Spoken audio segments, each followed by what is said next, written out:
할렐루야. 새해가 되면 많은 사람들이 새해 전망에 대해서 궁금해합니다.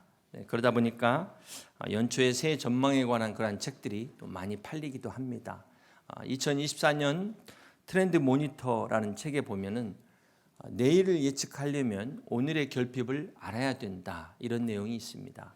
지금 우리가 무엇에 결핍을 느끼고 무엇에 공감하는지를 알아야 미래의 사람들이 어떻게 행동하고 어떤 선택을 할 것인지 예측할 수 있다는 것입니다. 그렇게 볼 때 작년에 미국 갤럽과 메타에서 설문조사를 한 적이 있습니다.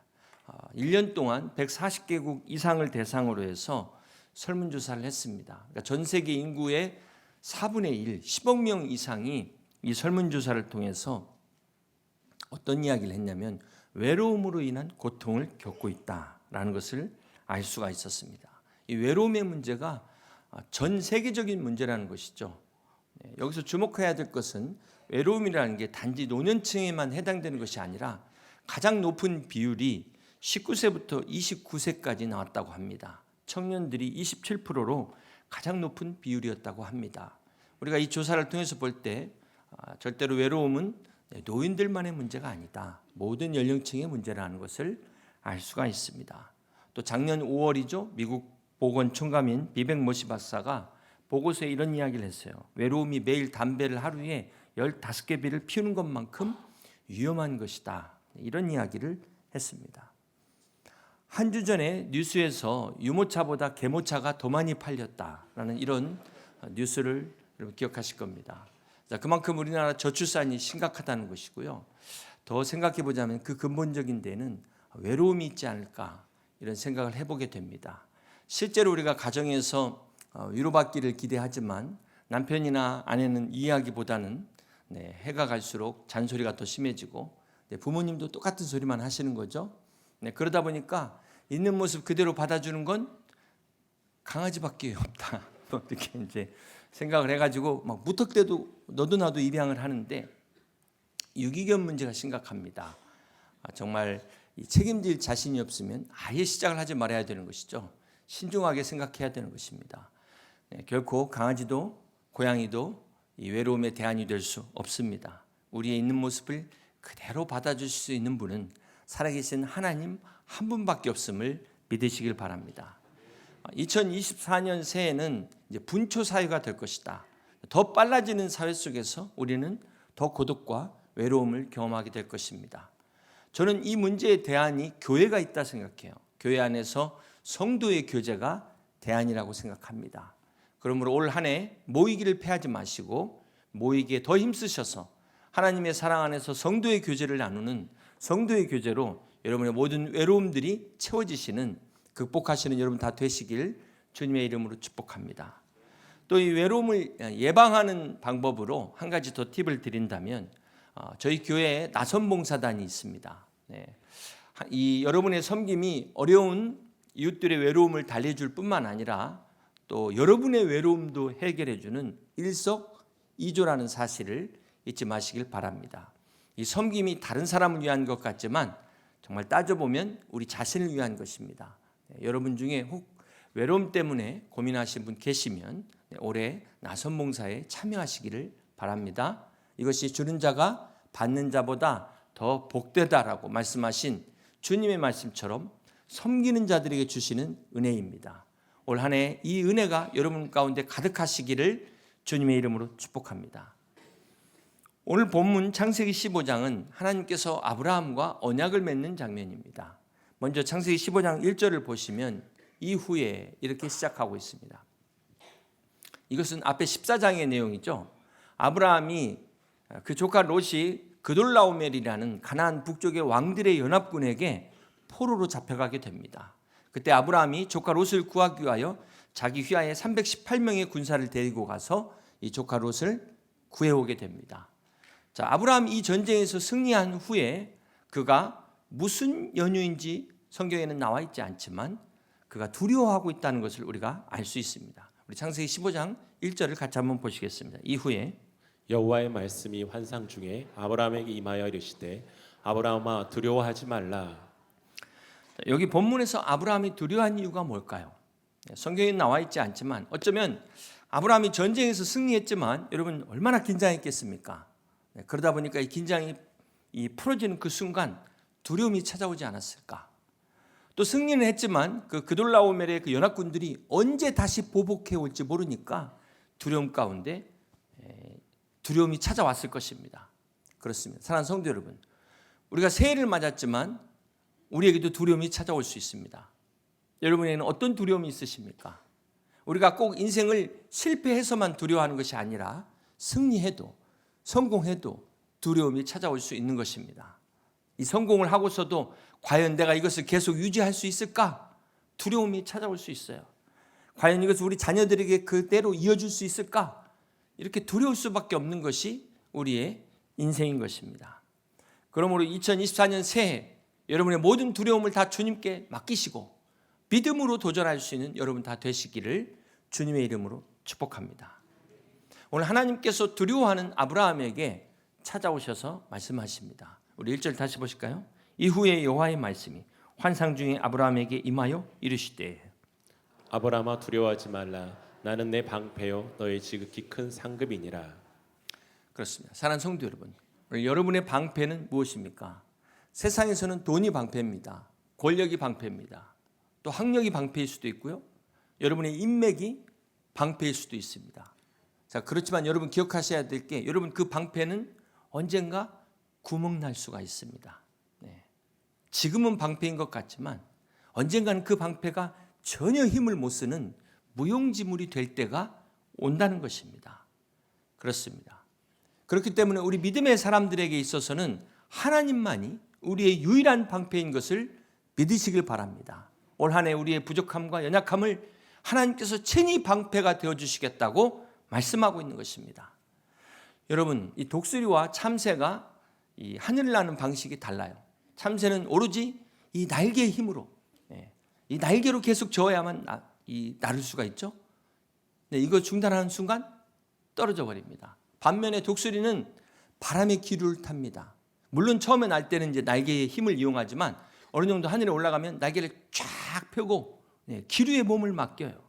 이게 독수리가 나는 방법입니다. 이렇게 참새가 계속 날갯짓 하는 것처럼 인생도 마찬가지예요. 내가 살아보겠다고, 올 한 해 내 힘으로 좀 어떻게 해보겠다고 이렇게 안쓰럽게 발버둥치는 그런 인생들이 있다는 거예요. 그런가 하면 독수리가 활공하는 것처럼 날개를 쫙 펴고 여유 있게 또 새해를 또 이렇게 시작하는 사람들도 있습니다.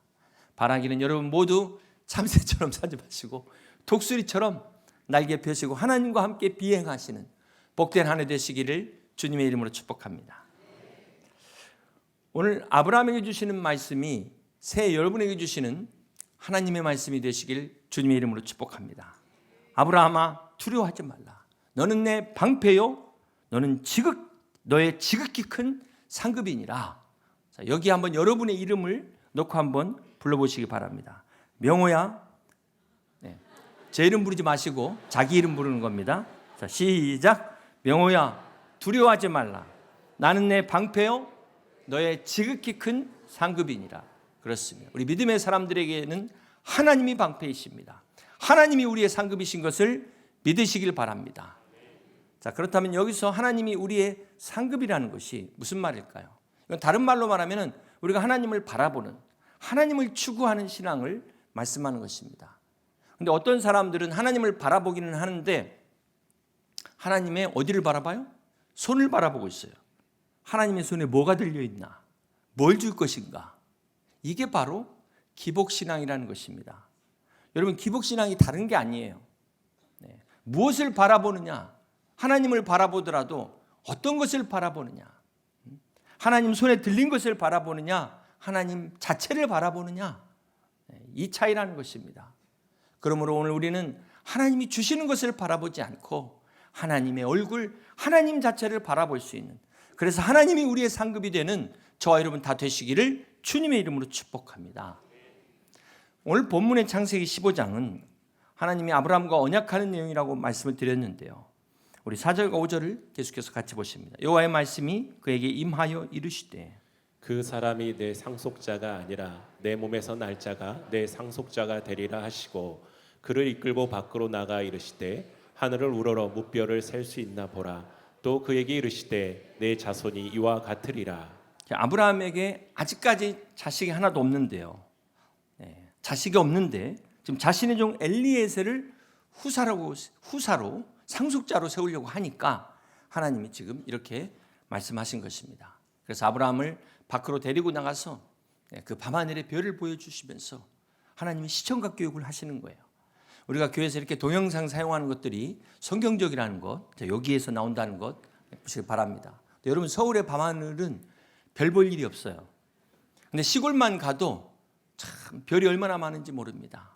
아마 이 당시에 별이 쏟아지는 그런 밤하늘이었을 것이에요. 이때 아브라함이 부른 노래가 뭔지 아십니까? 저 별은 나의 별, 저 별은 너의 별. 우리 정흑은 집사님 같으면 엘루체 반네 스텔레 이걸 부르실 텐데, 여러분 한번 생각해 보세요. 아들 하나 없는 이 아브라함에게 하늘을 우러러 무뼈를 셀 수 있나 봐라. 이 얼마나 이 허황되게 들립니까? 얼마나 어처구니 없이 들립니까? 그런데 아브라함이 이거를 믿었다는 거예요. 6절 보실까요? 아브라함이 여호와를 믿으니, 이게 히브리어로 아만. 아브라함이 하나님의 말씀을 아멘으로 믿었다는 것입니다. 이거 말도 안 되네? 이게 아니라 그런 말씀에도 불구하고 아멘. 네. 이것을 하나님이 어떻게 인정하셨어요? 의롭다고 인정하셨다는 거예요. 네. 그러므로 우리가 하나님 말씀에 아멘으로 응답할 수 있는 여러분 다 되시기를 주님의 이름으로 축복합니다. 그렇습니다. 하나님은 우리의 의가 행위가 아니요 우리의 믿음을 의로 여기시는 하나님이신 것을 믿으시길 바랍니다. 하나님께서 아브라함의 믿음을 의로 여기신 것처럼 새해 여러분의 믿음을 의로 여기셔서 약속하신 모든 것들이 다 이루어지는 복된 한 해 되시기를 주님의 이름으로 축복합니다. 하나님께서 아브라함의 믿음을 의로 여기시고 이어서 7절에 어떤 약속을 하십니까? 아브라함에게 땅을 주시겠다라고 약속하십니다. 자, 이때 아브라함이 어떻게 반응하냐면요, 8절을 보시겠습니다. 그가 이르되 주 여호와여, 내가 이 땅을 소유로 받은 것을 무엇으로 알리이까? 아브라함이 하나님의 약속을 듣고 증거를 요구합니다. 그런데 하나님께서는 이 아브라함에게 믿음 없다고 책망하지 않으시고 뭐라고 말씀하시죠? 계속해서 9절 봅니다. 여호와께서 그에게 이르시되 나를 위하여 3년 된 암소와 3년 된 암염소와 3년 된 순양과 3비둘기와 집비둘기 새끼를 가져올지니라. 하나님께서 아브라함에게 증거를 주세요. 바로 하나님과 언약을 맺는 언약식을 준비해라. 이때 고대 근동의 이 계약을 보면은 지금처럼 우리 문서로 계약할 수가 없는 시대 아닙니까? 그래서 서로 쌍방간에 언약식을 하는데요. 자, 이때 짐승을 가지고 와서 칼로 반을 쪼갭니다. 그 쪼갠 걸 벌려놓고 두 사람이 가운데로 지나가요. 이것이 어떤 의미가 있을까요? 자, 이 약속을 누구든 지키지 않으면 이 짐승처럼 쪼개어진다. 죽는다는 것이죠. 약속을 위반하면 죽음이다. 이것을 의미하는 거예요. 자, 그런데 이때 어떤 일이 일어납니까? 우리 11절 봅니다. 솔개가 그 사체 위에 내릴 때에는 아브라함이 쫓았더라. 자, 이 짐승을 반으로 딱 쪼개 놓으니까 솔개가 피냄새를 맡고 하늘을 빙빙 돌다가 달려드는 거예요. 그러니까 아브라함이 이걸 쫓아낼 수밖에 없죠. 여러분, 이처럼 우리의 예배를 방해하는 솔개가 있다는 겁니다. 주일만 되면은 뭔 일이 그렇게 생기는지 놀 일이 자꾸 생겨요. 산으로 갈자, 낚시로, 골프로, 이게 다 솔개라는 겁니다. 그걸 다 이기고 오셨어요. 오셨는데도 온갖 걱정, 근심, 염려 다 뒤집어 쓰고 계셔서 지금 딴 생각하고 계세요. 이 솔개를 쫓아내지 않으면 예배에 집중할 수가 없다는 겁니다. 아브라함이 솔개를 쫓아내듯 여러분 다 쫓아내셔야만 예배를 승리할 수 있는 거예요. 은혜를 가로막는 것들 쫓아내셔야 됩니다. 지금 말씀을 가로막는 것들을 다 쫓아내셔야 되는 겁니다. 또 어떤 방해가 있습니까? 12절에 보니까 해질 때 아브라함에게 깊은 잠, 큰 흑암과 두려움이 그에게 임하였더니 아브라함이 제물을 다 준비하고 예배를 드리는데 응답이 안 오니까 아브라함도 잠들었다는 거예요. 그래서 예배 중에 잠드시면 안 되는 겁니다. 응답이 올 때까지 잠드시면 안 되는 거예요. 어둠과 두려움이 찾아온다는 거예요. 예배는 제물만 드리는 걸로 끝나지 않습니다. 예배에 제물을 드리고 그 다음에 하나님이 연락하셔야 온전한 예배가 되는 것입니다. 열왕기상 18장에 보면은 엘리야가 갈멜산에서 제물을 쌓고 그 다음에 어떻게 되죠? 불이 내려와서 응답받은 것처럼 하나님께서 응답하시는 예배가 돼야 된다는 것입니다. 그런데 오늘 우리 예배를 보면은 어떤 분들은 그냥 혼자 왔다 가시는 분 계세요. 또 예배 시간 딱 1시간인데 시간 넘었다고 보고 그냥 기다리지 못하고 가시는 분 계세요. 실컷 예배 드리고 응답 못 받고 가시면 얼마나 억울합니까? 얼마나. 네? 예배 안 드린 사람과 무슨 차이가 있겠습니까? 여러분 끝까지 응답받는 예배 되시기를 주님의 이름으로 축복합니다. 그렇다면 우리가 어떻게 응답을 받아야 될까요? 17절 말씀 보십니다. 해가 져서 어두울 때 연기 나는 하루가 보이며 타는 횃불이 쪼갠 고기 사이로 지나더라. 타는 횃불이 쪼갠 고기 사이로 지나더라. 하나님이 불로써 응답하신 것입니다. 자, 이렇게 불은 하나님의 임재의 상징입니다. 하나님께서 불로써 아브라함을 찾아오셔서 언약을 체결하신 것입니다. 근데 여기 자세히 보시면 하나님만 지나가셨어요. 아브라함은 지나가지 않았습니다. 여러분, 앞에서 계약의 방식을 설명해 드렸죠. 자, 계약은 어떻게 쌍방이 그 재물 사이로 둘이 다 지나가야 돼요. 그런데 아브라함은 지나가지 않았고 하나님만 지나가셨다는 것입니다. 이것이 무엇을 의미할까요? 사실 아브라함은 이 약속을 지킬 능력이 없습니다. 그래서 하나님이 일방적으로 지금 약속하고 있는 그 광경이에요. 여러분 한번 생각해 보세요. 여러분 약속을 신뢰하십니까? 네. 여러분이 약속을 신뢰하지 못하는 경우는 어떤 경우입니까? 대부분 그 약속의 내용보다도 약속하는 그 사람의 문제예요. 약속하는 사람이 어떤 사람이냐, 저 사람 과연 믿을 만한 사람이냐, 이제 거기에 따라서 결정되죠. 그것도 저 사람이 그 약속을 지킬 능력이 있는 사람인가, 첫 번째 이 능력을 보게 되고요. 두 번째는 능력이 있어도 그 사람이 약속을 지킬 의지가 있는가, 이 두 번째 의지 중요하죠. 이 사람이 능력도 있고 의지도 있는데 그 약속을 위한 대가를 지불해야 되잖아요. 헌신. 이 셋 중에 하나만 부족해도 약속이 이행이 안 되는 것입니다. 네. 약속의 신뢰가 떨어지는 것입니다. 이제 올해 4월이면 총선이 있는데요. 선거 때마다 이 포퓰리즘 공약이 남발되고 있어요. 지키지도 못할 약속 일단 하고 보자. 네, 속지 말고 여러분 잘 분별하시기 바랍니다. 사랑하는 성도 여러분, 우리가 믿는 하나님은 여호와 하나님. 여호와가 무슨 뜻이라고 했죠? 언약의 하나님이십니다. 우리 성경의 구약 올드 테스트먼트는 옛 언약, 신약 뉴 테스트먼트는 새 언약이에요. 언약의 하나님이 언약의 말씀으로 주신 것이 성경인 것을 믿으시길 바랍니다. 그래서 히브리서 6장 13절은 하나님이 아브라함에게 약속하실 때 가리켜 맹세할 자가 자기보다 더 큰 이가 없으므로 자신을 가리켜 맹세하여 이르시되 내가 반드시 너에게 복주고 복주며 너를 번성하게 하고 번성하게 하리라 하셨더니 그가 이같이 오래 참아 약속을 받았느니라라고 말씀하고 있는 것입니다. 그렇습니다. 언약의 하나님께서 자신보다 더 크신 분이 없으니까 하나님의 이름으로 이렇게 축복을 맹세하셨어요.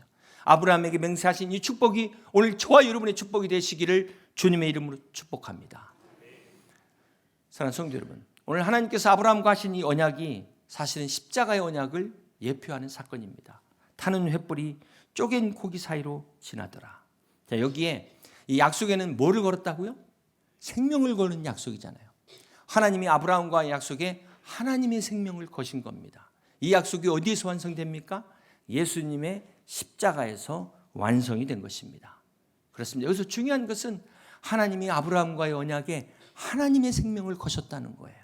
이게 얼마나 큰 은혜입니까? 이게 얼마나 큰 축복입니까? 아브라함이 이 언약에서 한 거는 아무것도 없어요. 네. 그런데 우리 구원도 마찬가지입니다. 우리가 구원받는데 한 것이 아무것도 없습니다. 오로지 예수님의 십자가의 공로로 우리는 믿기만 하면 구원을 얻은 것입니다. 이것이 바로 십자가의 언약이에요. 오늘 하나님과 아브라함의 언약은 바로 이 십자가의 언약을 예표하는 사건이라는 것입니다. 자, 그리고 여기서 더 중요한 것은 이것을 믿어야 언약이 되는 거예요. 믿어야. 믿지 않는 사람들에게는 단지 그냥 뉴스에 불과합니다. 뭐 그렇다더라. 뭐 그런 소식이에요. 한 뉴스에 불과한 거예요. 믿음이 없는 자들에게 이 약속은 정말 의미 없는 글자에, 문자에 지나지 않는다는 사실입니다. 그러나 이것을 믿음으로 받아들이는 자들에게는 하나님이 반드시 이루시는 언약이 됨을 믿으시기를 바랍니다. 이러한 은혜가 있으시기를 주님의 이름으로 축복합니다. 근데 오늘 본문을 보시면 좀 이해가 안 되는 구절이 있으시죠? 하나님께서 아브라함과 언약을 맺는 축복의 말씀인데, 자, 그 중에 이해가 안 되는 구절이 나와요. 우리 13절 보실까요? 여호와께서 아브라함에게 이르시되 너는 반드시 알라 내 자손이 이방에서 객이 되어 그들을 섬기겠고 그들은 400년 동안 내 자손을 괴롭히리니 그들이 섬기는 나라를 내가 징벌할지며 그 후에 내 자손이 큰 재물을 이끌고 나오리라. 하나님께서 아브라함을 축복하시면서 언약하시는데 내 자손이 400년 동안 저기를 종으로 삼을 것이다가 아니라 종이 된다는 거예요. 여러분 이게 이해가 되십니까? 이게 지금 말이 됩니까? 이거 좀 하나님 말씀을 잘못하시는 거 아닌가요? 어떻게 이게 축복이 될 수 있습니까? 우리의 후손이 종살이하는 게 어떻게 축복이 될 수 있어요? 어떻게 이런 일이 일어났을까요? 어찌 이런 일이? 근데 실제로 하나님의 이 약속이 어떻게 성취됩니까? 우리가 출애굽기를 보면은 아브라함의 가족이 이삭과 야곱에 이어지는데 그때 야곱의 가족이 총 몇 명입니까? 70명이죠. 이 70명이 요셉을 통하여 이제 애굽으로 들어가게 되죠. 애굽의 고센 땅에서 정착하게 돼요. 그래서 나올 때 몇 명이 됩니까? 200만이 넘는 숫자가 돼요. 그러니까 자, 이 당시 최대 강대국인 이집트가 이스라엘 민족을 인큐베이터가 역할을 한 거죠. 70명의 가족이 이집트에 들어가서 뻥 하나님께서 400년의 기간 동안 해서 200만을 만드신 겁니다. 이렇게 아브라함에게 약속하신 내 자손이 별과 같이 되리라는 약속이 이렇게 성취됩니다. 자, 그러면 두 번째 약속, 가나안 땅으로 인도하는 이 약속, 이건 어떻게 성취될까요? 자, 문제는 이스라엘 백성들이 400년 동안을 애굽에서 정착했다는 거예요. 눌러 앉은 겁니다. 약속의 땅으로 가야 되는데 그만 여기가 좋사오니 떠나기 싫게 돼버렸어요. 자기들이 이룬 것 때문에 열심히 성공해서 거기서 집도 짓고 그동안 모아놓고 쌓아놓은 것, 이게 너무 아까워서 이거 버리고 떠날 수가 없는 겁니다. 여러분 한번 생각해 보세요. 시골에서 상경해가지고 서울에 와가지고 열심히 노력해서 나름 성공했어요. 좋은 집도 장만했습니다. 그런데 어느 날 부모님이 부르더니만 청청병력 같은 소리를 하시는 거예요. 우리 조상 하나님이 예비하신 것은 여기 여의도가 아니야. 서울이 아니야. 그렇기 때문에 이 집 팔고 다 짐 싸서 고향으로 가자. 여러분 이 말에 순종할 수 있는 사람 몇 명이나 될까요? 아니 여기 있으면 내년이면 집값 오를 텐데 이걸 두고 어디를 간단 말입니까? 어떻게 해야 이스라엘 백성들이 이 이집트를 떠날 수 있을까요? 여러분이라면 어떻게 하시겠습니까? 생각해보면 간단해요. 이집트가 살기 싫어지면 되는 겁니다. 이게 우리 자녀들이 왜 사춘기가 있을까? 사춘기가 없으면 그 눈에 넣어도 안 아픈 자식들을 어떻게 시집 보내겠습니까? 그런 반항기가 있으니까 다 결혼할 때 보낼 수 있는 거예요. 다 그런 때가 필요한 거예요. 다 하나님의 섭리 가운데 있는 겁니다. 이집트가 살기 싫어야 미련 없이 뒤도 안 돌아보고 떠나게 되는 거예요. 그래서 하나님이 어떻게 하십니까? 요셉을 알지 못하는 이집트의 왕을 세워요. 그래서 하루아침에 그들이 노예로 전락합니다. 그래서 400년 동안 노예가 돼요. 그런데도 못 깨달아. 마침내 모세를 통하여 출애굽하는 약속의 땅 가나안으로 가게 된 것입니다. 자, 이쯤 되면 우리가 깨달음이 와야 돼요. 사랑하는 성도 여러분, 왜 하나님께서 믿음의 사람들에게 고난을 주실까요? 왜 여러분의 건강에 문제가 생기고 사업에 문제가 생길까요? 왜냐하면 거기서 영원히 살 것처럼 착각하지 말라고. 우리가 영원히 사는 곳은 가나안에 있다고 하나님께서 고난을 허락하시는 것입니다. 그래서 이 땅에서 믿음의 사람들에게 고난은 하나님의 언약을 성취하는 도구가 된다는 사실을 잊지 마시기를 바랍니다. 그럼 한번 따라 하시겠습니다. 믿음의 사람들에게 고난은 하나님의 언약을 성취하는 도구입니다. 하나님의 언약을 성취하는 도구입니다. 그렇습니다. 결론적으로 이스라엘 백성의 400년의 종살이는 저주가 아니었습니다. 하나님의 약속의 땅을 소망하게 하는 하나님의 섭리였음을 믿으시길 바랍니다. 이때 아멘 하셔야 되는 거예요. 한 가지 더 말씀드리자면 이스라엘 백성들의 400년 종살이는 사실 그게 완전히 하나님의 뜻이라고 볼 수는 없죠. 왜냐하면 이스라엘 백성들이 그만큼 불순종했기 때문에 기간이 길어진 거예요. 그들이 완악했기 때문에 40년에 끝낼 수도 있는 걸 400년까지 끄는 겁니다. 그럼에도 불구하고 400년 종살이에도 불구하고 하나님의 언약을 막을 수 없다. 하나님의 축복을 막을 자가 없다는 것입니다. 이것이 중요해요. 그렇습니다. 사랑하는 성도 여러분, 400년의 고통도 400년의 고난도 하나님이 우리에게 주신 약속을 막지 못합니다.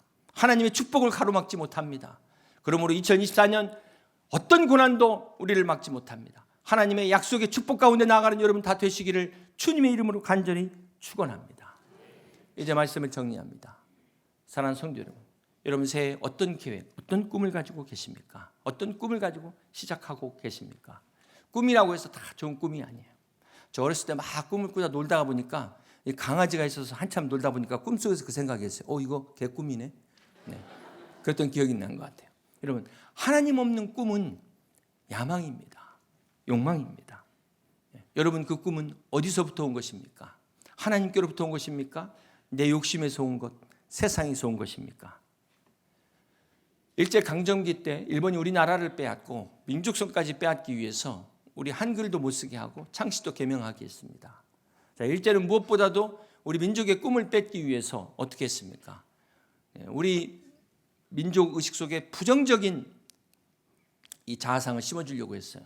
그래서 어떤 말을 했습니까? 조선 사람은 이래서 안 돼. 조선 사람은 맞아야 말대로. 이게 다 일제가 심어준 부정적인 생각이에요. 이렇게 우리 미래의 꿈을 짓밟아 버렸습니다. 하지만 애국지사들은 꿈을 포기하지 않았어요. 조선은 반드시 독립한다. 저 일제는 반드시 망할 것이다. 바로 꿈을 꾼 사람들이 애국지사였습니다. 그렇습니다. 사랑하는 성도 여러분, 일제 침략자들이 꿈을 짓밟았듯이 오늘도 사단 마귀가 우리의 꿈을 짓밟고 있습니다. 네가 뭘 할 수 있어? 너같이 연약한 애가 무슨 감히? 그러나 우리 그리스도인들은 이 땅에 꿈을 꾸는 사람들인 것을 믿으시길 바랍니다. 우리는 하나님의 거룩한 꿈, 이 비전을 꾸는 사람들이 바로 저와 여러분이라는 사실을 잊지 마시기를 바랍니다. 그러므로 2024년 새해 이 말씀을 붙잡고 하나님의 꿈, 하나님의 비전을 이루는 우리 여의도 침례교회 모든 성도들이 다 되시기를 주님의 이름으로 간절히 축원합니다. 우리 하나님은 언약의 하나님이십니다. 그 하나님이 불로써 임재하셔서 우리의 모든 악한 것들을 다 지키시고 보호하실 뿐만 아니라 어둠과 추위 속에서도 빛을 밝히시고 따뜻하게 보호하시는 이 은혜가 올 한 해에도 여러분의 삶 가운데 함께 하시기를 주님의 이름으로 축복합니다. 아브라함에게 불로써 응답하신 하나님께서 새해 여러분의 기도 가운데 불로써 응답하셔서 부흥의 불길이 타오르는 우리 여의도 침례교회와 함께 여러분의 가정과 기업 위에 하나님의 부흥의 역사가 넘치시는 우리 모든 성도들 다 되시기를 주님의 이름으로 간절히 축원합니다.